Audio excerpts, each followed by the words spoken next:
Boa tarde a todos. Antes de mais, naturalmente gostaria de, por começar, a agradecer ao Jornal do Leiria o convite para estar nesta conferência. Também ao município de Orém, é sempre um gosto vir a Orém.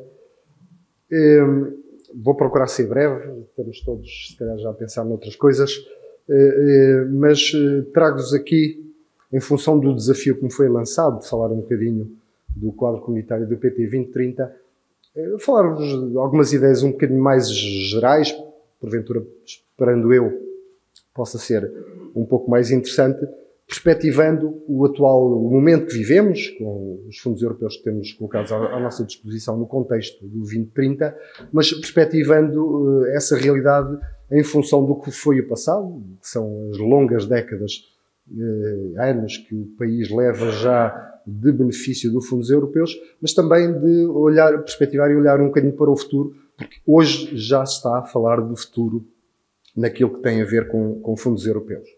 Então, a primeira nota é esta imagem muito simples, um gráfico que se apanha na internet, que basicamente, sem estar preocupado com o rigor dos números, mas que nos dá uma imagem daquilo que têm sido as últimas décadas, desde o momento em que o nosso país aderiu à União Europeia, Comunidade Económica Europeia, em 1986, até à data de hoje. De facto, creio que todos estamos bem conscientes da importância dessa adesão e do que ela tem significado para o nosso país em termos de possibilidades de investimento. Deixem-me dar nota, eu comecei a trabalhar na CCDR em 1987, portanto, um ano depois de termos aderido. Na CCDR começou-se a trabalhar com fundos europeus em 1985. Portanto, antes mesmo da adesão, já estávamos a beneficiar dos chamados fundos da pré-adesão.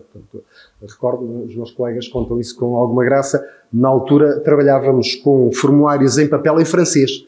Eram formulários que a Comunidade Europeia nos cedia em papel, em francês, e nós datilografávamos as candidaturas e elas eram decididas em Bruxelas.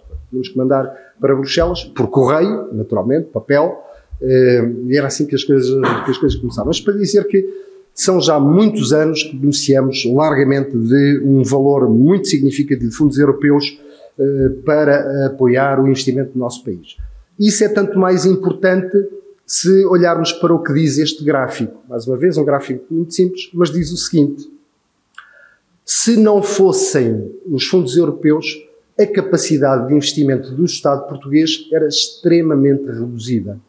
Que é dito ali, entre 2014 e 2020, 88% da capacidade de investimento do Estado português, Governo Central, autarquias, governos regionais dos Açores e da Madeira, os fundos europeus representavam 88%. Portanto, apenas 12% da capacidade de investimento vinha de outras fontes, nomeadamente Orçamento de Estado. Se tentarmos encontrar ali a Espanha está mais ou menos a meio do gráfico. Ora, eu creio que a Espanha não chega a 40%. Portanto, vejam o que significa, o que tem significado para o nosso país a existência dos fundos europeus. Se não tivéssemos essa capacidade de investimento, como estaríamos neste momento?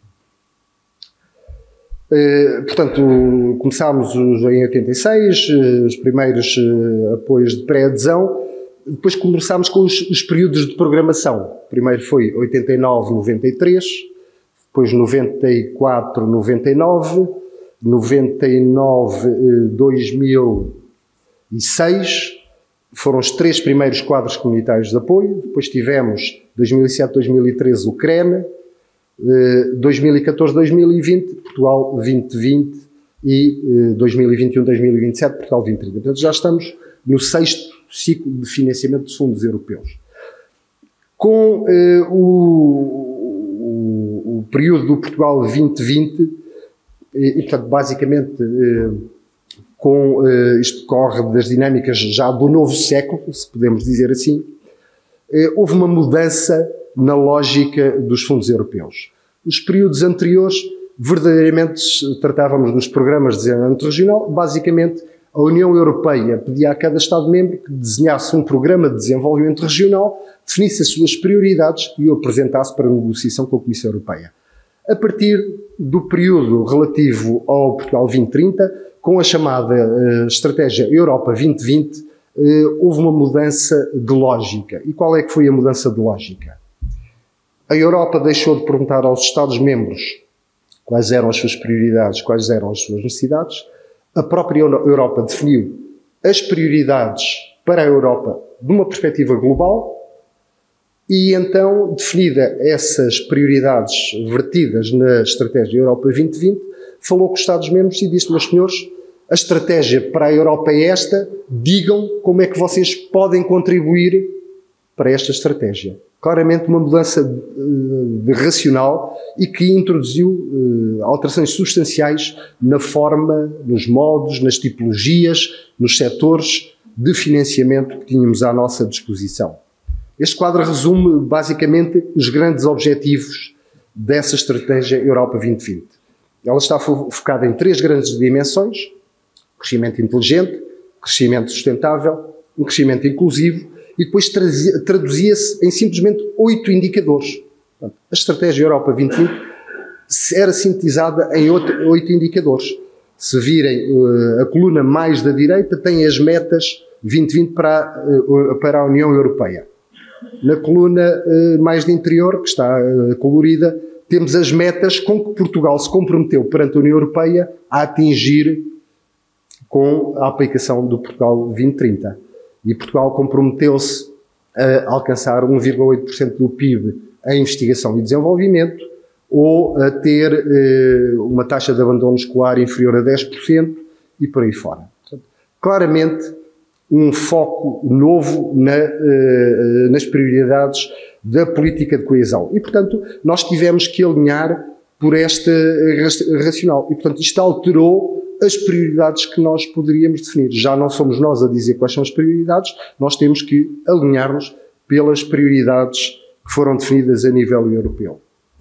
E essa lógica tem vindo a ser continuada. Tivemos-la no Portugal 2020 e temos-la agora no Portugal 2030. Essa estratégia Europa 2020 continua em vigor, no seu essencial. A regulamentação fez um pequeno ajustamento e definiu 5 grandes objetivos. Uma Europa mais inteligente, uma Europa mais verde, uma Europa mais conectada, uma Europa mais social, uma Europa mais próxima dos cidadãos. E, mais uma vez, a Europa veio-nos dizer: meus senhores, estas são as 5 grandes prioridades que temos, digam-nos de que forma é que vocês querem aplicar no vosso país, nas vossas regiões, estas prioridades.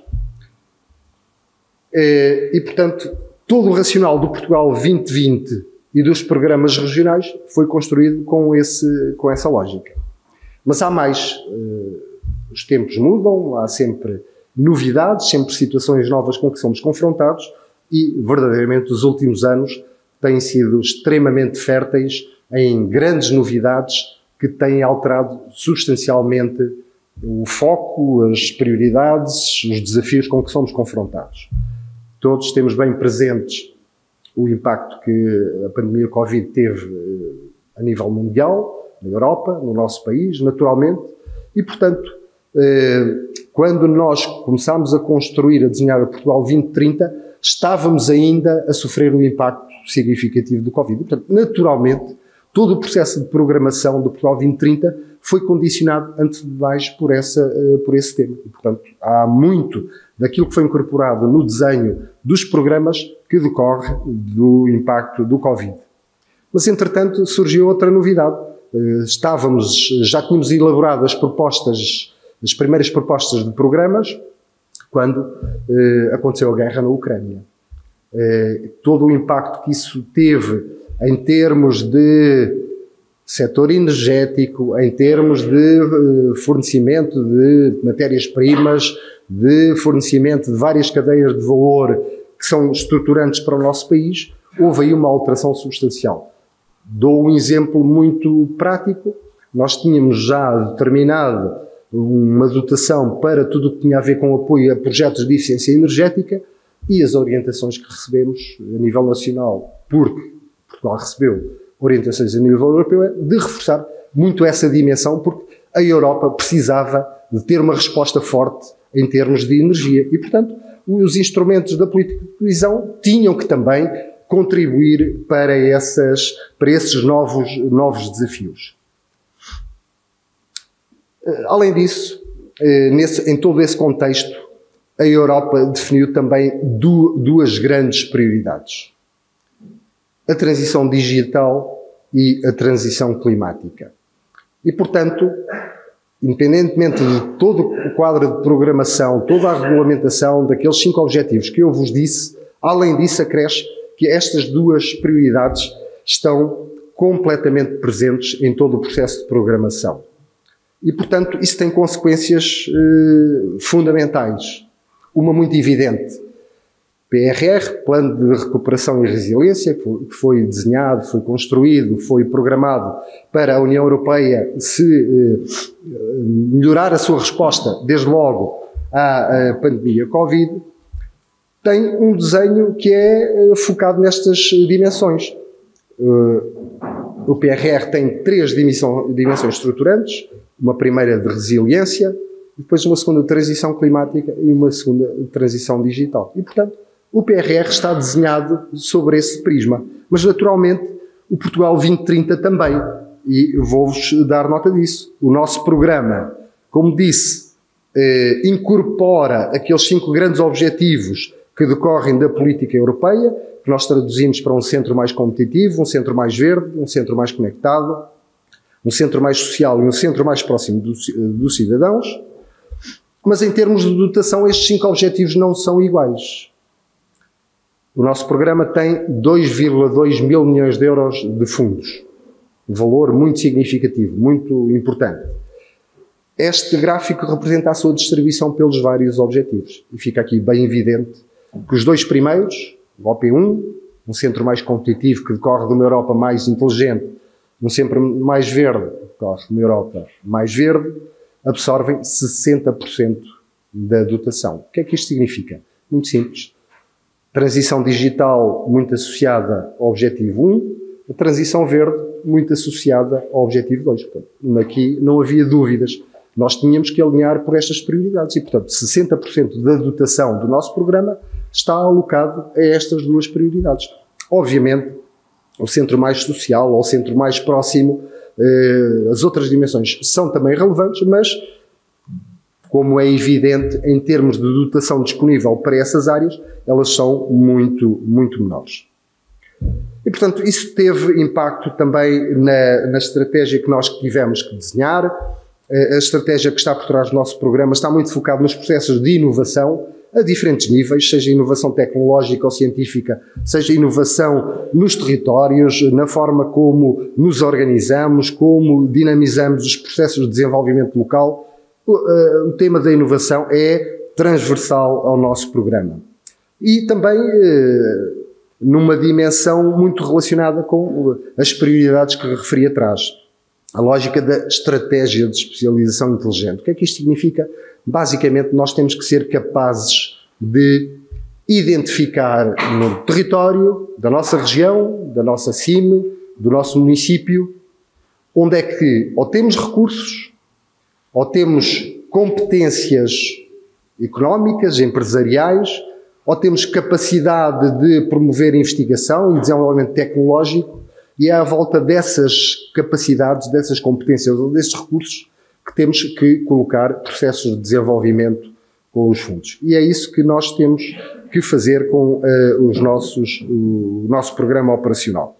Portanto, é este o desafio que todos temos que cumprir, a nível regional, a nível intermunicipal ou a nível municipal. Olhar para a nossa realidade, perceber quais são os ativos, quais são as competências, quais são as capacidades que temos, perceber quais são as prioridades com que temos que trabalhar nos diferentes níveis territoriais acima de nós e então perceber que tipo de projetos e que tipo de iniciativas é que podemos colocar no terreno.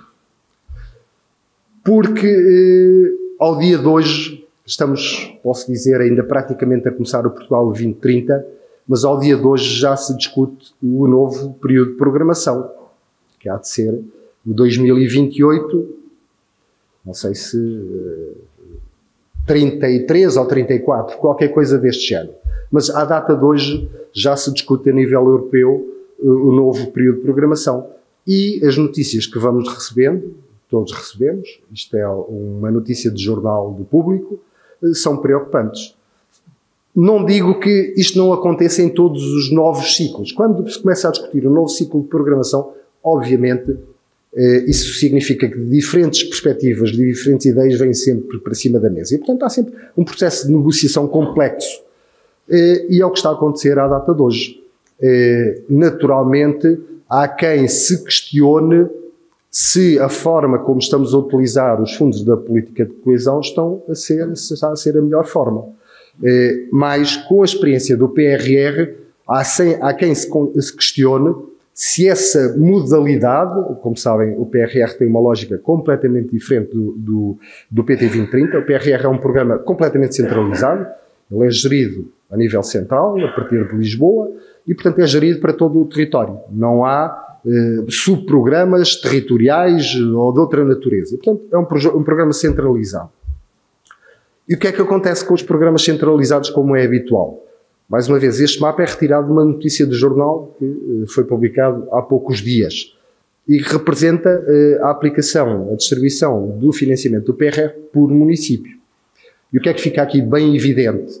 Que nós já perspectivávamos, quando conhecemos, mais uma vez não tivemos participação na elaboração do programa do PRR, ele foi elaborado a nível central, percebemos em função do que estava desenhado no programa e estamos a perceber agora em função dos projetos em concreto que estão a ser financiados. Onde é que estão a ser atribuídos ou colocados grande parte das dotações do PRR? Lisboa, área metropolitana de Lisboa, área metropolitana do Porto, zonas de litoral, capitais de distrito e o resto do território, obviamente, beneficia muito pouco do PRR. E, portanto, esta é uma preocupação quando se discute o próximo ciclo de fundos europeus, porque, como disse, há quem ache que uma gestão centralizada, uma perspectiva nacional é mais vantajosa. Temos que ter consciência do seguinte, isto tem por trás várias preocupações. Uma primeira, como se compreende.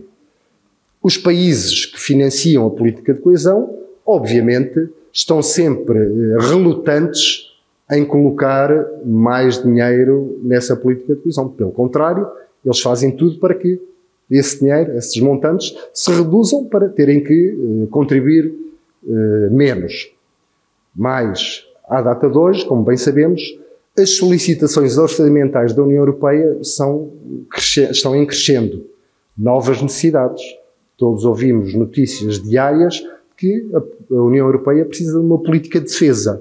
Uma política de defesa custa muitos milhões. E, portanto, é neste cenário de discussão que se começa a perspectivar já o próximo ciclo de financiamento.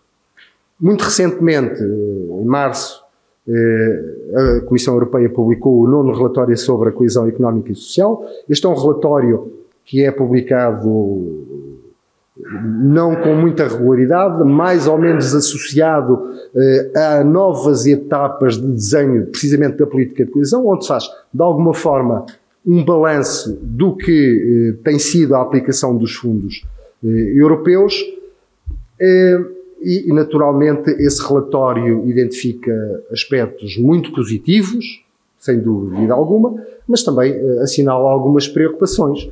E nós estamos a perceber, por exemplo, que aquelas duas grandes prioridades que a União Europeia definiu, a transição digital e a transição climática, verdadeiramente ela não é concretizada da mesma forma em todos os territórios. Há territórios que estão mais preparados do que outros para esses processos de transição. E, naturalmente, por norma, são os territórios mais desenvolvidos, os territórios mais ricos, que são mais capazes de aproveitar as vantagens dessas transições. E o que é que isso significa? Significa que corremos o risco das disparidades entre territórios mais desenvolvidos e territórios menos desenvolvidos se acentuem ao contrário daquilo que era a nossa expectativa e para aquilo que trabalhávamos. E por isso, este relatório termina, obviamente, reforçando que a política de coesão tem feito uma enorme diferença no sentido positivo a nível da Europa, muitas regiões, em muitos países da União Europeia, com a política de coesão, puderam convergir em termos de desenvolvimento, convergir com as regiões mais ricas da União Europeia. Isso é um facto. É verdade também que há regiões que estão a ser confrontadas com desafios relacionados com o tema do desafio demográfico, da diminuição da população e outras realidades. E, portanto, há novos desafios com que muitas regiões estão a debater e, portanto, nós temos que ser capazes, perante toda esta realidade, todos esses cenários, reconhecer o mérito e defender o mérito da política de coesão. É isso que nos é pedido a todos os níveis. A nível da Comissão Europeia, posso confessar-vos, há poucos dias tivemos uma reunião informal com a equipa da DG Régio, que é a Direção-Geral que acompanha precisamente a política de coesão e que interage connosco regularmente nestes processos de acompanhamento da concretização do Portugal 2030, e precisamente estivemos a discutir esta dimensão. Porque não temos dúvidas que a DG Régio defende a política de coesão, mas há muitas áreas da Comissão Europeia que têm visões distintas e, portanto, isto é uma tensão que nesta altura vai ficar exacerbada com este processo de negociação. Portanto, temos que ter claro das vantagens, dos aspectos positivos que a política de coesão traz para todos os territórios da União Europeia, mas também temos que ser capazes de ter sentido crítico sobre aquilo que fazemos e ser capazes de evoluir e de percorrer novos caminhos. E isto é a última mensagem em particular para os municípios. Os municípios têm sentido nestes últimos anos precisamente estas tensões, têm percebido que gostariam de investir mais em determinadas áreas, mas os fundos, infelizmente, estão colocados noutras áreas, porventura os municípios consideram menos interessantes, mas nós temos que fazer esse caminho, não temos dúvidas nenhumas. E o caminho é transição digital, seguramente, para as empresas, para os cidadãos, transição climática, nas diferentes áreas de clima, de resíduos, de energia, todas essas áreas têm que ser apostas prioritárias para todos nós, e competitividade, inovação. Esse é claramente o caminho que temos todos que seguir. E, portanto, espero não vos deixar aqui mensagens muito negativas, pelo contrário, que sejam mensagens positivas, de alguma preocupação, naturalmente, mas também de alguma esperança que seremos capazes, certamente, de acompanhar estes novos tempos e estes novos desafios para o futuro que a política de coesão nos trará, certamente. Muito obrigado pela vossa atenção.